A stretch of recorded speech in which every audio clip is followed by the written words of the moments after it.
Welcome to Cylinder Radio. This is the educational podcast aimed at improving high school education by looking at all perspectives in a search for truth. My guest today is a triathlete. He's an outdoorsman. He's a bow hunter. And he says he's just an average dude, but I'm a little skeptical.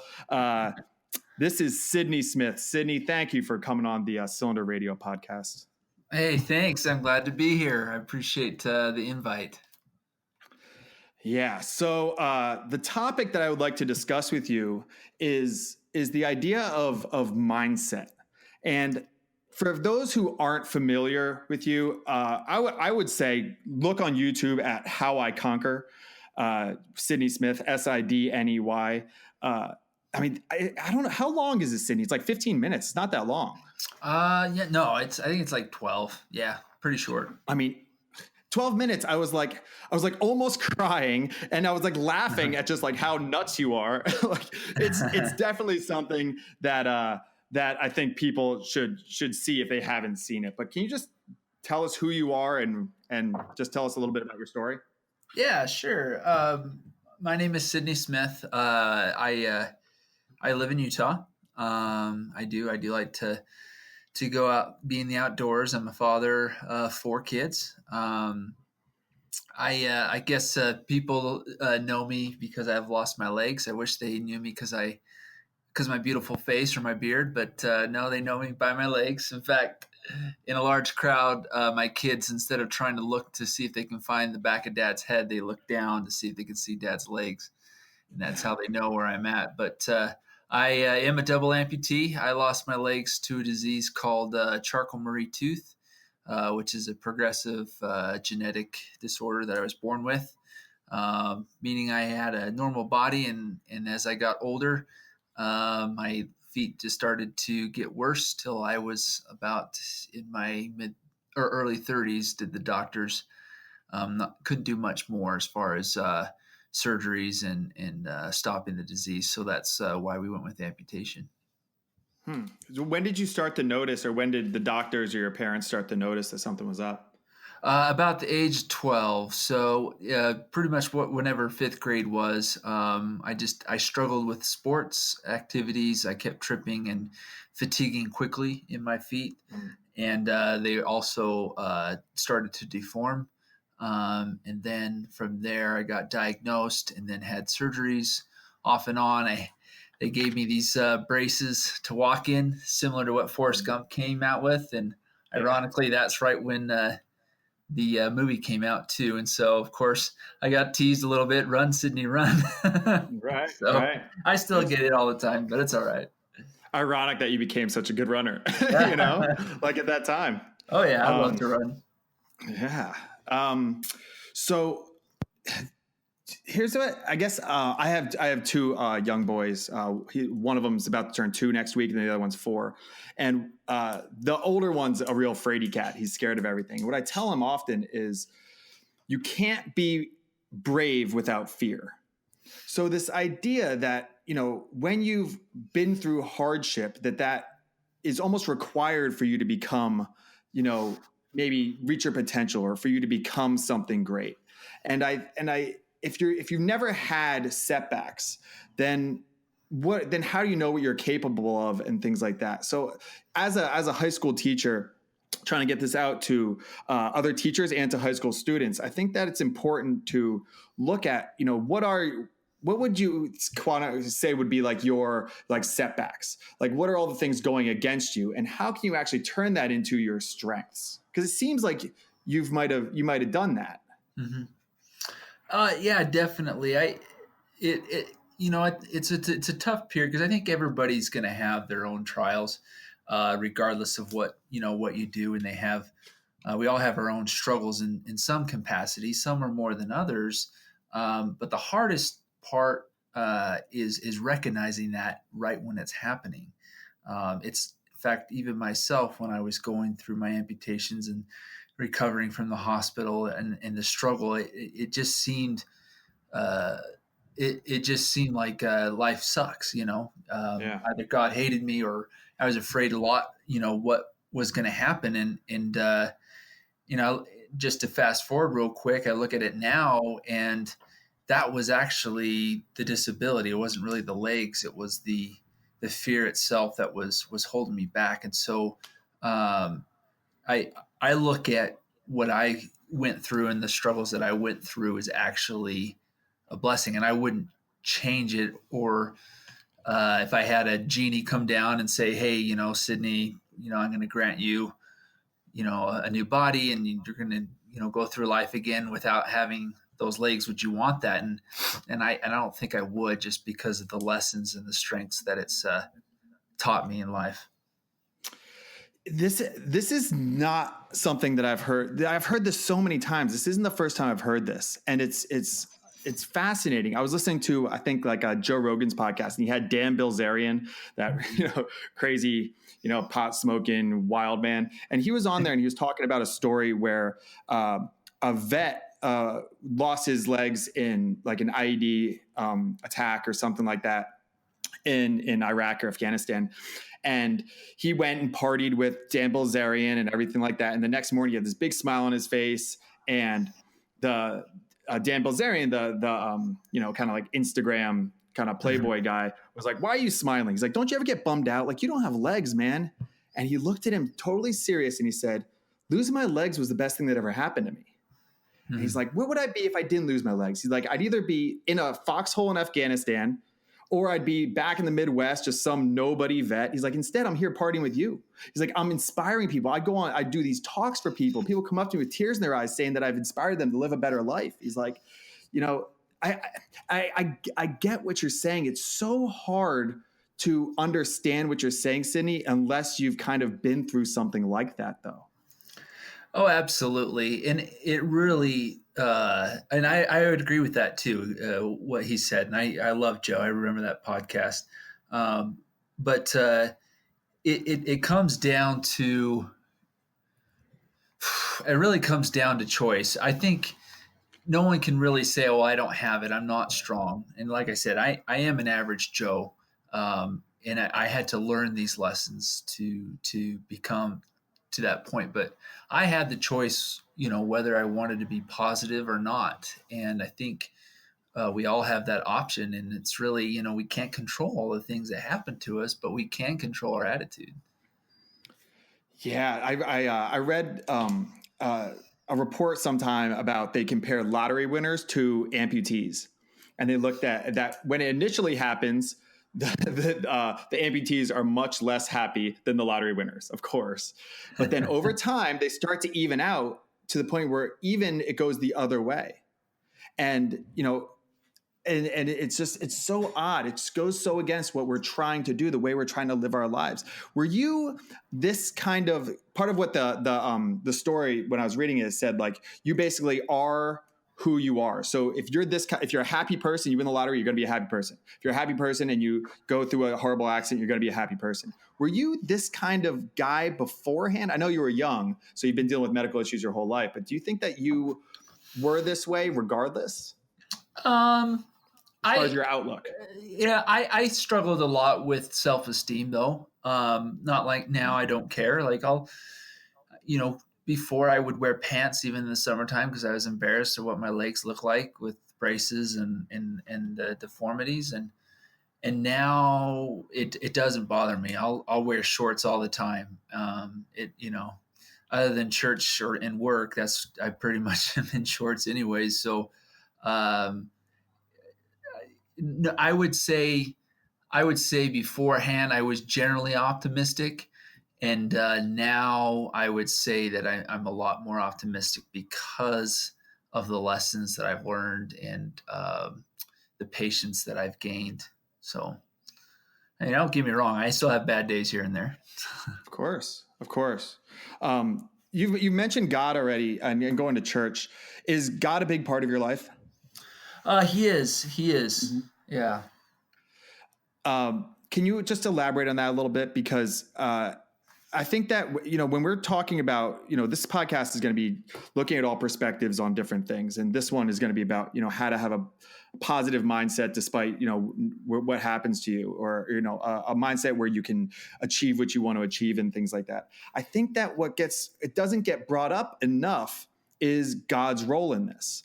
And I've been someone who had been on all different sides of it. When I was younger, I would be quantified probably as like an atheist. And then as I got older and had kids and nothing like you, but I've had my own medical issues. I actually had a stroke 4 months ago. Oh, wow. And came out of it, fine. And those things have all brought me closer to God. And it's odd that, the tough times are the times where you feel maybe like more of God's presence and things like that. And it could, but some other people, when during tough times, could turn against it and say, why do bad things happen to good people? Things like that. Oh, yeah. But I didn't have that experience. No, I agree. It's a battle, honestly, for me to, and I think even today, sometimes, I have to focus on my core beliefs from time to time, but it was a battle, especially at the beginning, on my belief in God and of course the thought process, why me? Why does this have to happen to me? Why did I do to offend God? Am I being cursed? Why is this going on? And there, I could expound on very specific stories, but there's a lot of things that I look back at now, and he was there the whole time. And, it just the fact that, and it could, it doesn't have to necessarily be God and Jesus Christ that you believe in, but to have, a higher power that, to something that kind of holds you down, that brings you, hold you accountable, and helps you realize that it is important to be a good person. And I think in any religion, positive religion out there, I think they each teach the pursuit of happiness instead of just trying to get that happiness. Right. And right. Or try, the difference between fake and real, like we talked about the lottery. More than likely, that's going to be fake happiness. That's why it goes down that route. But seeking that pursuit and holding on to it. In fact, I believe that the happiest people out there are usually the ones that have the least amount of stuff. So yeah, and that grind a little bit, like there's real meaning and purpose in that grind. And when you don't have that, it could manifest in a lot of ways. I think we're seeing that in our society. I think we're seeing that with the massive spikes in opiate overdoses and anxiety and depression and suicide and everything like that is maybe a lack of struggles. You don't need to struggle as much in modern society. I mean, I know you're a hunter, and I'm a hunter as well. And the process of going out and like working, hustling for your food. I've had students like Mr. Roosh, why don't you just go down to Ralph's and get it? Then so nothing has to die. Oh my God. And then they soon realize like, oh, that's kind of silly, but it's just so easy. It's a good metaphor for like, just everything's so easy. You don't really need to be, bright, don't need to be creative. You don't need to break a sweat to get everything you need. Yeah. And maybe society as a whole and a lot of individuals, their minds and bodies are rejecting that. Like, we want to struggle. We got here at this point in 2019 through just all of these generations and all this evolution based on struggle. And now we're not sure what to do with it. Maybe. Yeah. Yeah. We talked about Goggins before, David Goggins. And one of my favorite quotes is that in today's world, it's so easy to be strong. I'm paraphrasing. It's so easy to be strong because there's so many people out there that are weak. And I think, the things in life are so easy and accessible, our smartphones, the comfort of our homes and the fact that you can just go down to the grocery store and buy meat and et cetera. Those things, although are nice and they are comforting, I think that those comforts really, to be comfortable all the time and not have any struggles is, I think, honestly, people that are living that kind of life, it's not real happiness. They can't appreciate it either. It's such a hard sell, especially to young people. I mean, I'm reading the Nassim Taleb book, Antifragile, about how human beings are actually like, they're not just durable or not just fragile, but they actually get stronger the more that they're like broken. And And it's so, how do you, these kids, I'm teaching high school. So, 16-year-old, they were born in 2003, like all they know is how easy everything is. How do you get them to want to do hard things? Like go do hill sprints, go out and do all of these really hard, it can be mentally taxing. It can be physically taxing, whatever it is. Go do, brush your, floss your teeth or something like that. And they're like, oh, like it's fine. Like, it's so, I guess my question to you, if we can get something out of this, is how do you recommend that we bottle this? Because I have little elements of it. I am nowhere near your level, but I have elements of it where I like the struggle. And I was not that way for most of my life, but now I'm at a point where I like the struggle. And then the ironic thing is the doctor's orders now, because of where the clot, I have a clot in my brain still, and I can't get my pulse up too high, because then my brain could start to hemorrhage again. And I'm on blood thinners and stuff, but I can't get my pulse up. So basically doctor's orders are don't push it at all physically. And for someone like me, it's like, no, like that's all I want to do is I want to go out and hustle. I want to lift heavy. I want to sprint. I want to push myself really, really hard. And now the doctor's telling me that I can't do it, at least for a couple of months. That's really hard. And it's interesting how many people, adults and my students, like, wow, doctor's orders are just sit around and watch Netflix. You're lucky duck. It's like, no, that's not lucky. That's not lucky at all. That's horrible news. I guess it depends on the show, right? Yeah, I guess so. No, I agree. It's driving me nuts, though. I don't know how. And my process to get here was over the course of a very long time of just basically being tired of it and going through illnesses. I was sick in my early 20s too. And when you're in a hospital bed, and I'm sure you spend a lot of time in the hospital, you're just like, I want to get out of here and I want to start being mobile. Yeah, because I can't be mobile. I'm sure for a lot of your life, you couldn't be mobile. So now it's like, as soon as I can, I'm going to. And I don't want my students to have to experience that. I want them to get there without having to go through the hardship first, but maybe you do. I don't know. That's what I was going to say is, it's just like in any relationship, with your wife or your spouse or a friend, you can't really change them in really to make it a lasting thing.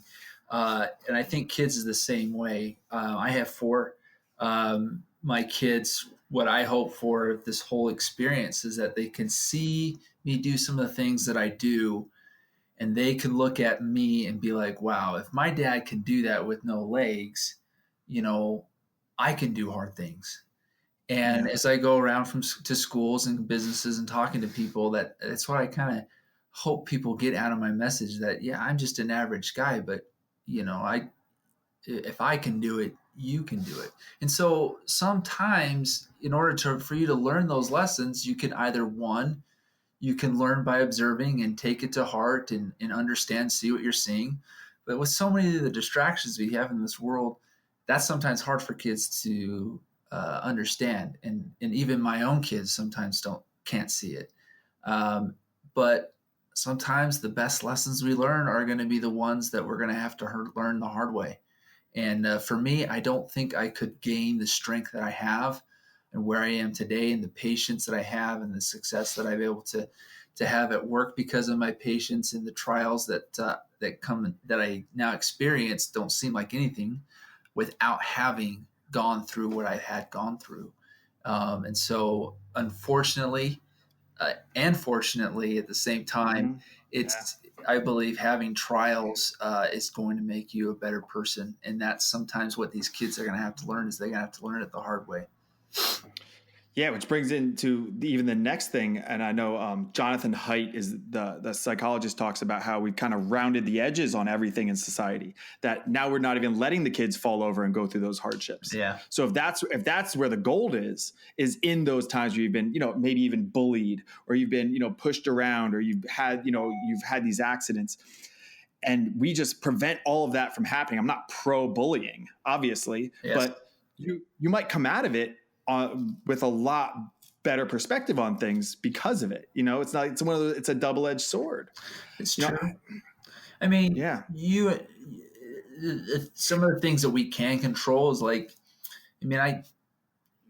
I'm not trying to build my happiness on someone else's happiness. I'm trying to build it on myself, because I Mhm. can control that. So if I can be that example, that is something I can control. If others see that and are inspired by that, then that is an impact or um, uh, a difference that I can make in some of these youth. Yeah, I mean, kids are up against so much, whether it's anxiety and depression, which manifests itself in such weird ways. I mean, social stuff. I mean, you're gonna find there's something that you are a victim of. You always can in society, wherever. It's just I don't I don't know how you get the mindset. I love like the book Mindset by Carol Dweck about like growth mindset. And I think that if you have this mindset where hardships are actually opportunities, and things that knock you down are just chances to get back up. And if life gives you a lot of hurdles, well, good, because hurdles build strong legs. If you have that kind of mindset, then what can stop you? If you see like wow, this is a really tough challenge in front of me, you know what? Good, bring it on. That mindset will just supersede every other kind of privilege you might have. I mean, if you believe that truly, like whatever is in my way, I'm going to get through it. I can do this. Nothing can stop me. Then I don't care. I don't care how tall you are. I don't care how even it can even get to like serious health issues or anything like that. If you're just like have the mindset of I'm gonna make lemonade out of this, you might not. Maybe it's one of those metaphorical truths. Like it's not actually true. You're not gonna maybe like part of that would be in a faith with God too. Is like it might not be that if you have faith or you have this mindset where you can accomplish anything that you're going to accomplish it. But it's a better play, right? Like you're playing the hand at least better than just saying, well, I'm a victim. I'm gonna roll over and just die because of this. Yeah. No, by doing that, you're not even staying still by rolling over. You're actually going way backwards, and yeah, I feel like people give up too easy, and realize that they could have gone a little bit further the next day, and of who knows what they could have reached had they gotten to that point. I I love that you bring up David Goggins, and I not to sound like a fanboy, but I am, because I just finished the book Me too. too. But Me too. I just finished it like a week ago. oh, awesome! I love the Yeah. last chapter, and I did it audio because I drive a lot for work. But I Same. don't know if he talks, if it's in the book or if it's part of the dialogue. But he talks about how his biggest fear is, or at the point when he meets his maker, how he could Mm-hmm. have had the discussion with him where his maker or God would have showed him, hey, this is what you are like, and this is where you are now. But this is what your potential you could have been if you would have done those things. And Yeah. if you can only imagine if we had that opportunity to see that, and how that could make a big difference too. Yeah. People are they're I did a post on my Instagram like a week ago or something about how the self-esteem movement, in the 90s and everything like that, it had good intentions, but the idea is essentially that you're okay the way you are. And I don't like that message. I think you're not even close. You are such a bundle of untapped potential Mm-hmm. that you could be so much more than you could ever imagine. And as a teacher, that's a much better message than you're fine the way you are. It's like Mm-hmm. you're not even close. You could be so much more that even in your imagination, how far that could go, like you could be more than that. And I believe that too. Like that from everything from you, Sidney, from like just people that I've come across in my life and things that I've read. It just seems to be true. I I don't know. I guess as a teacher, how do I let students, adults, whoever, believe that what you and I are talking about? Like, how do we relay that this is actually the way it is? And then from there, how do you get that grit? How do you get that decision to just like, I'm going to do it. That switch. Is it a gradual thing? I know it's a lot of questions there. I'm trying to Uh, throw no, a lot at no, you, but it, the, it wasn't necessarily a gradual thing, because when just to kind of go back into my story, when I was in the hospital, in on my second amputation both the legs.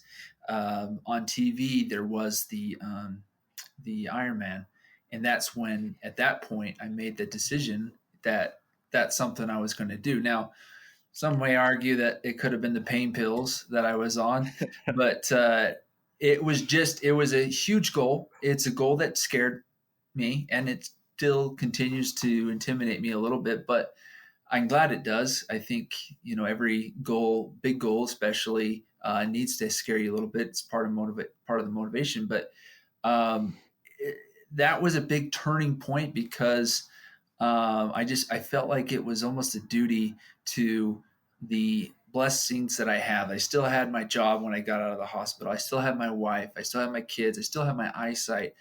Uh, this is something, if I just rolled over like we talked about, Yeah. I would be doing a disservice to the blessing that I have of getting out of that hospital. And so I look at that every day. I focus. I don't let off uh, the pedal. Um, I try to put the effort into it.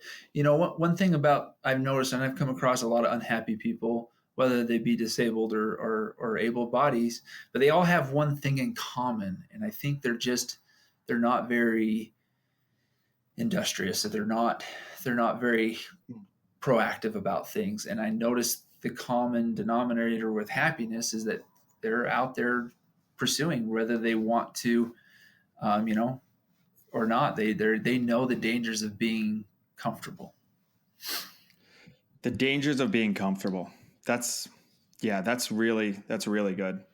I like that. That's so I guess even if it's small, so let's say some 16-year-old kids listen to this, and you're just like, well, how do I start? I'm not going to do the Ironman. Maybe this kid gets winded doing stairs. Like, what can you start with? It's something like give up sugar for a week. Yeah. It's something like small that's difficult. And once you start doing that just a little bit and you realize that you did that, well, then you can get kind of just work up from there. Like once you've been, one of the things I ask, students often is like who are trying to make changes in their life. I said, is there anything in your life that you were terrible at and then worked to get better, failed over and over again, but stuck with it and then became proficient or even good at it? And if they have something, it could be like playing the trombone, it doesn't matter. But if they have something like that, that's an in because you can do that. Now you just retrace that process into anything. If they don't have that, it's crucial. I think it's crucial for people young and old to have something that you were bad at, work at it over and over and over again, fail, go through that whole thing, go through the bad negative self-talk, all that stuff. And then you got a little bit better and then a little bit better and a little bit better and a little bit better. And then all of a sudden you're like, wow, I'm good at this. Like you can mimic that in anything. If you got good at trombone, you might be able to get good at pole vaulting, like which are completely opposite. But it's getting that first decision that like, I'm going to change things. I'm going to make these moves when they don't have to. They think about it like they don't have to. Like, oh, you're crazy. Being comfortable is kind of nice. Sometimes, yeah, of course. Yeah. But it just like anything, it's a slippery slope. You just want it. You want to be careful about that. But absolutely, I'm not suggesting to people that you need to go out there and do an Ironman. But I am suggesting that I think everybody can find something to keep them busy, to keep them active, to pursue. And then, of course, you need to recognize that there will be failures, and that's okay. In fact, failures are a good thing because of the lessons that you can learn. And any professional out there has had failures, and they could probably all contest that. That's how they've gotten better is because of the failures. And so that isn't okay to have a failure or to have someone even tell you, don't do that. You're not good enough or you suck at that. Those are things that you can take and make you stronger. Just use that as firepower. Yeah. I think that I think this is like at the root of a lot of issues going on with youth and kind of like the trajectory that we're on as a country is a lot of the unwillingness to take on, responsibilities for hardships, to do the hard work. If you see a problem in society, it could be a poverty problem, it could be, a racial problem, it could be a gender problem, whatever it is, you can make an impact. You can get up and you can bust your butt to do that. And people have to believe that they can do things that are far beyond what they thought was possible. And I think that's why I reached out to you, is if it's one of those concepts of like, okay, if he can do this, if he's like you, what do you like? What's your schedule like as far as training? Because when the Ironman's coming up, correct? It's for me, it's just right around the corner, but in reality, it's November 2nd. But Okay, I'm pretty much taking it from the beginning. I have a coach this time around, but no, I do train. Like I've already started the training process, and right now this is just the basic schedule. It's about 10 to 11 hours a week, and for example, today. Before work, I got to the gym, got up at 4:30, and then I swam for a little over almost 2 miles, and then I went on the treadmill and ran for 45 minutes. So it wasn't too bad, but no, that's nothing. I'm just like laughing, like, no, like like, I think it's important for the listeners to know that you work up to this. You don't just wake up one day at 4:30, swim 2 miles, and then run for 45 minutes. Yeah. Like that, you have to start gradually. Oh yeah. But if you can do this, you don't have feet. Yeah. Like if you can do this, like what is your excuse, guys? Like, come on. Like, what is your excuse for not having your homework? Like, what is your excuse for why you didn't get the job you wanted, or you didn't get, like, come on. Like, don't just work a little harder. Bust your butt a little bit. Definitely. You got to be persistent. I mean, I think the most dangerous thing for me to do right now is to stop, because I don't think I'm just going to be at this point. I think it's just going to take me down a few pegs just by stopping, and I'm okay with that. I mean, I know some people think I'm crazy, but and maybe I am, but I'm okay with it. So, what do you so how does it work? Just like some of the logistics of it, I'm curious. Like, so you can't do this. So for people that don't know, I might get the numbers wrong, but the Ironman is like a 2.5 mile swim. Is that correct? How it starts? Pretty close, 2.4. Yeah. Okay, and then you do like a 112-mile bike ride. Yep. And then a full marathon. Yep. In Hawaii, all kinds of elevation. Yep. Yeah. Yep. Okay. So you can't use prosthetics in the swim. No, I wish. I would like to have like a mermaid fin or something like that, but yeah, no. Nothing. No. So it's almost all upper body then for you. No? Yep. Or you got a stroke now that? No, it's upper body, and the only thing really that I'm doing below my arms is rotating my hips. The stumps just kind of drag along, so just kind of all better. And then you get on to the bike, and then do you put like a bike prosthetic on? Yep, I do. I have a bike prosthetic. They're just these little. They're just a post that clips right into my pedal, right. And then yeah, I have those, and that I bike to the next transition, which would be the run, and I'll have my running legs there. Wow. Do you have like do you have like a goal in mind? Do you want to finish it? Do you have like a time in mind? Do you want to like, where's your head at going? Cause it is a little bit away, but it's going to be here. Yeah. No, so I've done the half Ironmans, and if I were to do it twice, I'd be cutting it really close as far as making the cutoff time. So my goal is to not only finish, but to make obviously the cutoff time. But if there's another double amputee out there in the same race, then I would like to beat that person. It's just the competitive side of me, I guess.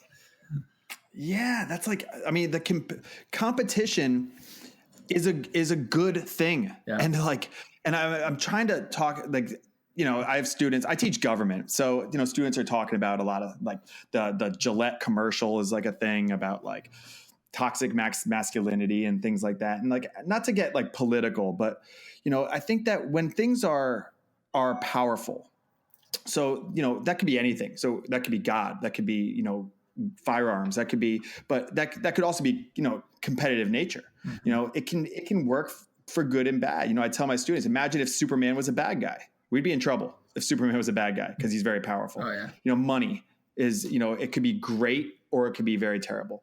And that competitive nature, if you're competitive in positive things, making the world a better place, getting, inspiring people. Like if you use your competition for good rather than evil, just like Superman uses his laser eyes and stuff for good rather than evil, then it's a wonderful thing. And it's how we, advance as a people. So I appreciate that you mentioned that, you're a competitive guy, and that if you weren't, then you probably wouldn't be where you are doing what you're doing. That's not something we should stifle in youth. It's a good thing. No, definitely. I am competitive in sometimes at work or with my siblings or friends or, I think ultimately though, especially in this sport of triathlon, I'm mostly competitive with myself just because of, it's just a motivator to beat my times. There's a app out there called Strava, and it GPS is what I've done for on my watch and my phone, and it tracks how fast I do a certain route or bike and so forth. And so I get a thrill out of trying to beat what I did last year or the month before, and those are things that kind of keep me going too. So. Yeah, I mean, I agree. Yeah, thank you for bringing that up, because competition isn't just with other people; it is with yourself. Before I got sick in the fall, like there's a big hill by my house. I get up by myself and go and run this hill over and over again, and like just to push myself. And it was a fight. It was a fight with yourself. Where I've done like hot yoga before, like Bikram yoga. It's so hard, and it's like it's like a martial art you do against yourself. I think I heard someone say it one time. Mm-hmm. So that's great. So I guess just to wrap it up, I hope that young people, old people, whoever are listening to this, and maybe it'll just be a spark, just a little thing of like, maybe I could be doing more. Maybe I could push myself a little harder. Maybe I could do things. And my excuses, Sidney, you had an out. You had an excuse to just sit on your butt, collect a check from the government. You had an out and you didn't take it. And there are people who are looking for outs actively. Yeah. Just of like an out of like, I don't want to work. I don't want to work hard. I don't want to, go through these difficulties. And the more that we can, avoid the out and just say, no, I'm not taking this out. It's not just better for you as an individual. It is better for us as a whole. And it's something that I know that you would like to see replicated. I would like to see replicated. It's why I'm having this podcast, is I'm hoping that everyone who listens to this goes, all right, in what ways do I look for the out? In what ways am I not achieving as nearly as much as I could? And things of that nature. Oh man, you hit it right on the head. Yeah, definitely. It's tempting. Obviously, I think as we talked about mindset, nothing knows ourselves better than our own minds, and it uses that advantage to bring us to this comfort level, and it uses things like excuses to take us down and not allow us to reach our capabilities. Our mind knows everything about what we're afraid of. It knows our insecurities. It knows, people that are bad influences. It knows our comfort zone, so to speak, or our comfort food. And it uses that to get us away from reaching that possibility. It likes the easy zone. And like I said earlier, the people that are constantly looking for those outs it might be temporary happiness for a day or so or even more, but in the long run, it's not. It'll make you weak. It will make you just flat out unhappy. And when you're weak, you will, whether you like it or not, trials are going to come whether you're wealthy or not. And those trials, which might seem, a certain size, for someone that's strong, they can overcome that easy. But for someone that's Mm-hmm. weak, they will fall. And when people fall these days, that's kind of why I feel like, this is just my opinion, why we see suicide rates so high, is that I feel like there's just people they're just not as strong. Now, don't get me wrong, I believe in depression and some things that are chemically imbalanced, but I think generally that's maybe why we see a trend, is with people that have become so soft and they let the trials get to them and then they give up. Yeah, and drug addictions, it kind of falls in the Yep. same route. I learn a lot from Jordan Peterson, Oh the yeah. psychology professor, who's great. I'm actually seeing him in tomorrow night out here in LA. But he said something one time that was really great. And he said aim to be the most reliable person at your mother's funeral. And that like really struck me. I was like, what does that mean? And it was like, when like suffering is inescapable, but what is not inescapable? He's like, what's worse than your mother dying? He's like, nothing, right? He's like, I'll tell you what's worse. Mother's dead and the siblings are arguing over the coffin. It's like the unnecessary suffering, because hardships are going to come. And if you're not prepared, if you're not strong, just like you said, then you will break. And the way you put it is so accurate, according to what I've kind of come to realize too, is, if you've just hardened yourself, then when hardships happen, I tell my students, the best case scenario is you bury your parents. That's the best case scenario, is you have to watch both your parents die, because that's the natural course of life. You die before your parents. That's a whole different horrible thing. Mm-hmm. So, how are you going to prepare for this? Are you going to be a rock that people are going to, when they're breaking all around you, that they can lean on to hold up the family and hold up? Or are you going to crumble and then everything crumbles? And then everything crumbles. Then what is that? What kind of destruction is that? And it's because you've avoided hardship in your life. It goes so much bigger than just, well, this is a warm bed and I don't want to get up and get into a cold pool. It's so much bigger than that. It's you're going to get hardships. You cannot avoid that. You keep avoiding that, then something very small will become a big hardship. Mm-hmm. Because someone who's never been even touched, then a light wind feels like, like razor blades. So it's bigger than just like, having grit or something like that. It's how you are going to make suffering not worse. It's going to be, you're going to be able to eliminate as much unnecessary suffering as possible. And I think that's a really beautiful thing. And I got it when I was sick in September. I watched my wife, who is like a big Jocko Willink fan, like gets up to his alarm clock, which is hilarious, by the way. It's like, get out of bed in 10, 9, 8. My wife gets up and goes to the gym every morning, and she runs 2 businesses and we have 2 kids, and she's like on it.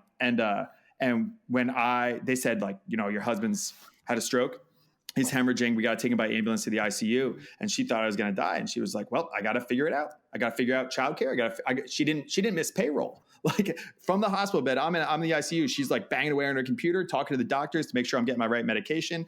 I mean, it was like incredible to see. And she couldn't have just done that. Her 3 years ago, when she would have crumbled. Mm-hmm. And all these things, people wouldn't have gotten their paychecks. And who knows what would have happened to our kids? Like, they would have just been like going crazy like Lord of the Flies. Like, but it all was handled. And I watched her, and it's because she does this grind in the morning, physically, mentally, emotionally, that when things got really hard, she was able to do it. And it gave me a heightened respect for her, seeing that. And it made me realize, like, wow, that's something that is important.